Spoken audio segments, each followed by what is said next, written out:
പ്രചാരണത്തിന് പണമില്ലാത്തതിനാൽ കോൺഗ്രസ് സ്ഥാനാർത്ഥി മത്സരത്തിൽ നിന്ന് പിന്മാറി. ഒഡീഷയിലെ പുരി ലോക്സഭാ മണ്ഡലത്തിലെ സ്ഥാനാർത്ഥി സുചാരിത മൊഹന്തിയാണ് പിന്മാറിയത്. സംഘടനാ ജനറൽ സെക്രട്ടറി KC വേണുഗോപാലിന് അത് സംബന്ധിച്ച് കത്തയക്കുകയും ചെയ്തിട്ടുണ്ട്. നിതിൻ അംബുജ് നൽകും ഡൽഹിയിൽ നിന്നും അതിന്റെ വിശദാംശങ്ങൾ.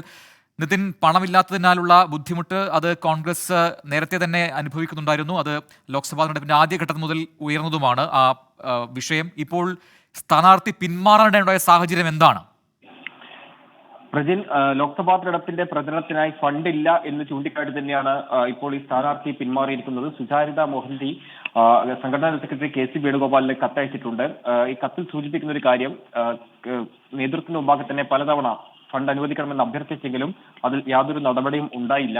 മാത്രമല്ല, സ്വന്തം നിലയിൽ തന്നെ ഫണ്ട് സ്വരൂപിക്കാൻ ശ്രമിച്ചെങ്കിലും അത് പരാജയപ്പെടുന്ന ഒരു സാഹചര്യം ഉണ്ടായിരുന്നു. മണ്ഡലത്തിൽ ഈ രാഷ്ട്രീയ സാഹചര്യമെല്ലാം അനുകൂലമാണ്. പക്ഷേ ഫണ്ടിന്റെ ഒറ്റ കാരണം മാത്രമേ ഇപ്പോൾ നേരിടുന്ന പ്രതിസന്ധി ഉള്ളൂ എന്ന് ചൂണ്ടിക്കാട്ടി തന്നെയാണ് ഇപ്പോൾ ഈ സ്ഥാനാർത്ഥി പിന്മാറുന്ന ഒരു നില സ്വീകരിച്ചിരിക്കുന്നത്. അതോടൊപ്പം തന്നെ എടുത്തു പറയേണ്ട മറ്റൊരു കാര്യം, ലോക്സഭാ മണ്ഡലത്തിന് പരിധിയിൽ വരുന്ന 7 നിയമസഭാ മണ്ഡലങ്ങളിലെ സ്ഥാനാർത്ഥി നിർണയത്തിലും വലിയ അപാകത ചൂണ്ടിക്കാട്ടുന്നുണ്ട് സുചാരിത മൊഹന്തി.